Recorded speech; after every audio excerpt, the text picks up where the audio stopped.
तो स्वागत है आपका विनर्स एकेडमी प्रयागराज में। मैं समीर शुक्ला और आज हम लोग बहुत बहुत बहुत ज्यादा इंपॉर्टेंट टॉपिक के बारे में बात करने जा रहे हैं जिसका नाम है अनसीन पैसेज। अगर ट्रांसलेशन के बाद किसी एक टॉपिक में अगर कोई बच्चा परेशान होता है तो वो है अनसीन पैसेज। क्यों? क्योंकि वो अनदेखा होता है, अनसुना होता है, अनजाना होता है। तो अनदेखा सा, अनजाना सा कैसा है, ये बहुत समस्या होती है ना। तो वो 6 नंबर का आता है। 3 क्वेश्चन होंगे 6 नंबर का। कैसे लिखना है, कैसे इसको इसमें से आंसर निकाल के हमें रखना है, कैसे हमें एक अच्छा सा उसको टाइटल देना है, अंडरलाइन वर्ड को कैसे लिखना है, ये सारी चीजों के ऑलरेडी वीडियोस मैंने प्रोवाइड किए हैं। अगर आपने अभी तक नहीं देखा तो डिस्क्रिप्शन में लिंक है, जरूर देखें। और आज का सेशन बहुत इंपॉर्टेंट होने वाला है क्योंकि आप पूरे यूट्यूब में सर्च कर लें तो आपको अनसीन पैसेज की प्रैक्टिस सेट नहीं दिखाई देते। तो वो चीजें, वो कमियां मैं दूर करूंगा। आपके लिए लेके आ गया हूं एक, सामने आप देख रहे हैं पीछे कि ये आपके 7, 8, 10 लाइन की अनसीन पैसेज है। इसमें 3 क्वेश्चन होंगे जिनमें सुटेबल एक टाइटल होगा, उसके अलावा अंडरलाइन एक्सप्लेन वर्ड होंगे और एक क्वेश्चन होगा। तो पूरा वीडियो लास्ट तक देखना, बहुत इंटरेस्टिंग है और अपने दोस्तों को जरूर शेयर कर देना। अगर चैनल पे नया है तो सब्सक्राइब कर देना। तो देखिए, मैं पहले इसको पढ़ता हूं, समझता हूं, उसके बाद हम लोग काम करते हैं कि यू कैन नॉट। देखिए, जब आप पढ़ रहे होते हैं तो आपको सबसे इंपॉर्टेंट चीज यहां पर एक चीज ये समझनी होगी कि आप इसकी हिंदी प्लस इसकी जो वर्ड लिखे हैं इनमें क्या कहानी है, क्या मैसेज दिया जा रहा है, इसको पकड़ने की जरूर कोशिश करना है आपको। तो यू कैन नॉट कंसीडर यानी तुम मान नहीं सकते, तुम समझ नहीं सकते या तुम सोच नहीं सकते yourself properly adjusted well with other people. यानी आप अगर सोचते हैं कि मैं किसी दूसरे के साथ एडजस्ट ना करूं, किसी दूसरे के साथ मैं ऐसा हाव भाव ना रखूं, तो आप गलत सोचते हैं। आपको ये चीजें बिल्कुल सोचनी चाहिए। आप ऐसा ना सोचे कि बिना दूसरे का काम आपको चल सकता है। यू मे थिंक दैट, तुम ये चीज सोच सकते हो, you are maybe have no use for them. और आपको ये भी लग सकता है कि अरे मुझे दूसरों की जरूरत क्या। ये चीज आप सोच सकते हैं कि मुझे दूसरों की जरूरत ही क्या है, मैं तो अपने आप में काम कर ले जाऊंगा, मैं अकेला ही काफी हूं, या मैं अपने जीवन को अकेले ही गुजार दूंगा। आप जरूर ये चीज सोच सकते हैं, ये चीज आप कर भी सकते हैं, कह भी सकते हैं। That you can manage well on your own resources, कि आपके पास जो भी चीजें हैं आप उसका सही उपयोग कर सकते हैं। जो भी संसाधन आपके पास है आप अकेले ही उस चीज को कर सकते हैं। ये सारी चीजें यानी आप सोच भी सकते हैं। आप ये भी सोच सकते हैं कि मुझे किसी की जरूरत नहीं है, मेरे पास जितना है मैं उतने में ही खुश रह सकता हूं। ये सारी चीजें आप सोचने के लिए स्वतंत्र हैं। But if you do think this, लेकिन अगर आप सही में ये चीजें सोचते हैं, यू आर मिस्टेकन, तो आप गलत कर रहे हैं, आप गलत हैं। आप ऐसा नहीं सोचिए कि आप अकेले ही अपनी सारी जिंदगी गुजार देंगे, आप अकेले ही सारी रिसोर्सेज जो आपके पास उनका यूज कर लेंगे, आपको किसी की जरूरत नहीं है। ये सारी चीजें ऐसा नहीं है। एक यूनिटी होनी चाहिए। अब यहां तक की लाइन में तो दिया गया कि आप अकेले कुछ भी कर सकते हैं, ये आप सोच सकते हैं, लेकिन आप गलत हैं। उसके बाद है द हर्ड इंस्टिंक्ट, ये आपका अंडरलाइन पोर्शन है। The heard instinct, heard means होता है झुंड होता है, ठीक है। Heard instinct which is present in animals is also particularly strong and Mankind.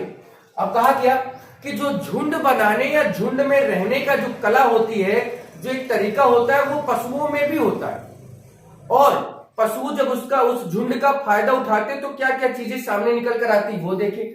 Notice, आपने ध्यान दिया होगा, हॉर्सेस घोड़े एंड काउस यानी घोड़े और गाय इन फील्ड मैदान में, शेल्टरिंग फ्रॉम विंड और रेन, जो मैदान में होते हैं या भीगते रहते हैं या उन्हें हवा का सामना करना होता है, बारिश का सामना करना होता है, कड़ी धूप का सामना करना होता है, वो दोनों एक साथ होते हैं और चलते रहते हैं। लेकिन यू विल फाइंड देम, लेकिन तुम्हें ये भी देखने को मिलता होगा, यहां से अंडरलाइन पोर्शन हमारा यहां तक का है कि all huddle together under the same tree for the security of warmth and comfort. लेकिन आपने देखा होगा कि जब वो इन सब चीजों से परेशान होते हैं, धूप से, हवा से, गर्मी से, धूप से, अगर ये परेशान होते हैं बारिश से, तो ये क्या करते हैं, इकट्ठा होकर किसी पेड़ के नीचे, अंडर द सेम ट्री, किसी पेड़ के नीचे खड़े हो जाते हैं, जिससे सिक्योरिटी भी मिले और जो वार्मथ है एंड कंफर्ट है,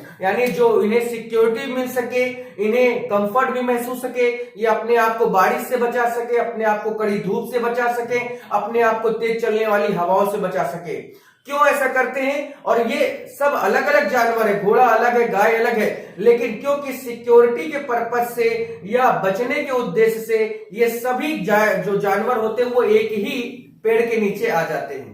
कारण क्या है? क्योंकि इन्हें पता है, मैं अगर अगर गाय सोचे कि अरे वहां तो घोड़ा है, मैं वहां नहीं जाऊंगा, उससे मेरी नहीं बनती, तो फिर वो गाय क्या करेगी? धूप में रहेगी, भीगेगी, हवाएं झेलेगी, है ना, और बहुत सारी समस्या होगी। लेकिन फिर भी वो सोचती है, यहां तक कि जब देखिए जानवर सोच रहा है कि हमें एक साथ मिलकर रहना है, तभी हम एक पेड़ के नीचे रह सकते हैं और एक हमारे अंदर क्या होगी?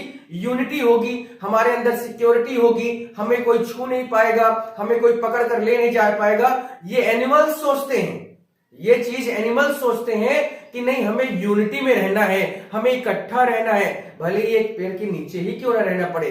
तो वही चीज है यहाँ पर ऊपर की जो 4 लाइन, उसका मतलब यही था कि आप सोच सकते कि मैं अकेले रह सकता हूं, आप सोच सकते कि मैं ये काम कर सकता हूं, आप सोच सकते कि मेरे पास जितना उतने में खुश हूं, लेकिन अगर आप सोचते हैं यू आर मिस्टेकन, तो आप गलत करते हैं। आपको ये चीज नहीं सोचना है, आपको सबके साथ रहना चाहिए। और फिर उसके आगे, द वाइज पर्सन रियलाइज, जो बुद्धिमान लोग होते हैं वो महसूस कर ले जाते हैं इन बातों को, and learn to get well with the rest of herd. और वो लोग जब ये सारी चीजें स्टोरीज पढ़ते हैं, या बुद्धिमान लोग इन सब चीजों से सीख कर उसमें क्या होते हैं, एक झुंड के साथ, यानी अपने परिवार, घर परिवार के साथ रहते हैं। आपको मैं एक कहानी बताता हूं, आप इसको थोड़ा समझिएगा।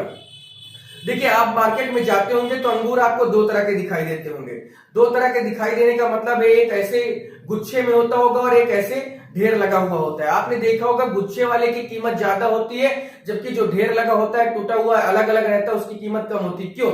ये एक बहुत बड़ी सीख देता है कि अगर आप परिवार के साथ है, घर के साथ है, परिवार के लोगों के साथ है, तो आपकी कीमत है, और आप घर से अलग है, घर परिवार से अलग है, टूटे हुए हैं, तो आपकी कीमत नहीं है। तो यहाँ पर वही चीज कही जा रही है कि एक आदमी जो सोचता है कि मैं ये काम कर सकता हूँ, अकेले रह सकता हूँ, मुझे किसी की जरूरत नहीं, तो वो गलत है। वो जानवरों से, घोड़े और बैलों से सीखे कि, या गायों से सीखे कि वो एक ही अलग अलग मैन काइंड है, अलग अलग जानवर हैं, उसके बाद भी वो क्या है, एक पेड़ के नीचे आकर अपने शेल्टर लेते हैं, अपना एक क्या है, बचते हैं, अपने आप को बचा ले जाते हैं। अब यहाँ पर देखिए, हमारा जो पहला क्वेश्चन है कि suitable heading of the above passage. अब यहां पर एक सुटेबल हेडिंग देनी है, और आपको भी इसमें, मैं इसका आंसर जरूर बताऊंगा, तुरंत बता दूंगा, लेकिन आपको भी इसमें क्या है, मैसेज पे कमेंट जरूर करना है कि आप क्या सोचते हैं, आप किस हद तक सोचते हैं, वो आपको जरूर मुझे बताना होगा। कमेंट जरूर करें कि आप अगर इस सब चीजों को देखते हैं, समझ गए, इसकी हिंदी जान गए, तो आप इसकी जरूर मुझे कमेंट करके इसका एक टाइटल जरूर बताएं, एक सुटेबल हेडिंग मुझे जरूर बताएं। बाकी मैं इसकी हेडिंग बता दे रहा हूं, और इसकी हेडिंग सबसे अच्छी है कि यहां पर बातें बार बार कही जा रही कि हम अकेले ना रहें, हम एक साथ रहें। एक साथ रहने का मतलब क्या है? यूनिटी से बात हो रही है। अब यूनिटी किस चीज के लिए है? तो भाई जीवन को जीने के लिए यूनिटी की बात हो रही है ना। तो आप अगर चाहे तो यहां पर ये लिख सकते हैं कि, यहां पर लिख सकते हैं कि life in unity, life in unity is good. ये आप इसका देखिए, यहां पर जरूरी नहीं कि आप मेरी इस बात से आप ताल्लुक रखें और आप इसको कहें कि नहीं यही सही क्योंकि सर ने बताया। देखिए भैया, सर कहीं से वो नहीं होके आए हैं, कोई ज्ञान प्राप्ति कहीं पीपल के पेड़ के नीचे इनको ज्ञान प्राप्ति नहीं हुई है। आप ये मान के चले कि यहां पर हम इस चीज को सोच सकते हैं कि लाइफ इन यूनिटी, यानी जीवन, जो एकता में जो जीवन है वही अच्छा है। हाँ, आप ये भी कह सकते हैं कि यूनिटी इज गुड, या यूनिटी लाइफ इज गुड। आप तमाम तरह की बातें कह सकते हैं। इसलिए मैंने कहा आपसे कि आप जरूर मुझे मैसेज करें, बताएं, कमेंट करके जरूर बताएं। उसके बाद है एक्सप्लेन द अंडरलाइन पोर्शन। अब देखिए, अंडरलाइन पोर्शन हमारा एक ये था और एक ये था। तो हम अगर पहले वाले की बात करें, क्योंकि 2 हमारे अंडरलाइन पोर्शन में बातें कही गई हैं, तो पहला वाला है the heard instinct. The heard instinct का मतलब क्या होता है ठीक है, तो बहुत अच्छी बात बता देता हूं मैं आपको। ऐसे आप लिखिए, एग्जाम में भी ऐसे लिखेंगे कि the heard instinct means, MENS डालिए, उसके बाद आप एक हाइफन दीजिए और उसके बाद लिखे क्या है। हर्ड इंस्टिंक्ट का मतलब ही क्या होता है कि मतलब एक ग्रुप में रहने की इच्छा को बनाए रखना। ठीक है, तो यहां पर ऐसे लिख सकते हैं कि टेंडेंसी, ठीक है, टेंडेंसी मीन्स क्या होता है भाई, हमारा जो इंटेंशन होता है उसी से टेंडेंसी बनता है। तो टेंडेंसी टू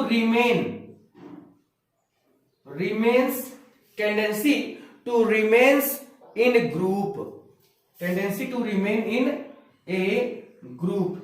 ठीक है, पहले वाले यानी द हर्ड इंस्टिंक्ट का मतलब है tendency to remains in group. अब देखिए ये थोड़ा सा आपको मुश्किल कर सकता है, यहां पर आपको प्रॉब्लम हो सकती है। चलिए, हर्ड मीन्स आप जानते हैं हर्ड ऑफ कैटल, तो पशुओं का झुंड, तो हो सकता है कि आप इसमें से कुछ अच्छी चीजें निकाल कर रख सकते हैं। अदरवाइज अब देखिए tendency to remains in a group कहीं भी पूरे पैसेज में नहीं दिया है। तो मैंने आपको ऑलरेडी बताया है कि देखिए जो अंडरलाइन पोर्शन होता है वो आप जब तक, आपको तभी ये चीजें आएंगी जब आप उसकी पूरी जो पैसेज है उसकी एक सही हिंदी निकालेंगे। जब आप सही हिंदी निकाले रहेंगे ना तो आपको ये समझ में आ जाएगा कि इस पूरे पैसेज में आखिर बताना क्या चाहता है या कहना क्या चाहता है, और जो आपसे अंडरलाइन पूछा जाएगा वो इसी पैसेज का ही एक सारांश होता है, एक मुख्य भाव होता है। ठीक है, नेक्स्ट हमारा कि उसके बाद क्या है, all huddled together under the same tree, all huddled together under the same tree. अब यहां पर थोड़ा सा मुझे पहले वाले को रफ करना होगा,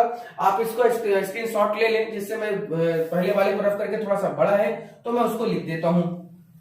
ठीक है, यहां पर मैं लिखे दे रहा हूं कि ऑल हडल्ड टुगेदर का मतलब, ठीक है, तो all huddled together under the same tree means, मैं यहां से लिखने जा रहा हूं, यहां पर आप समझ लें, दूसरे वाले का है ये मीन्स। पहले आप इसको लिखें कि द हर्ड, सॉरी क्या है कि all huddled together under the same tree means, तो मीन्स लिखने के बाद आप इसको ऐसे लिखें, जैसे क्या लिखना है कि काउ एंड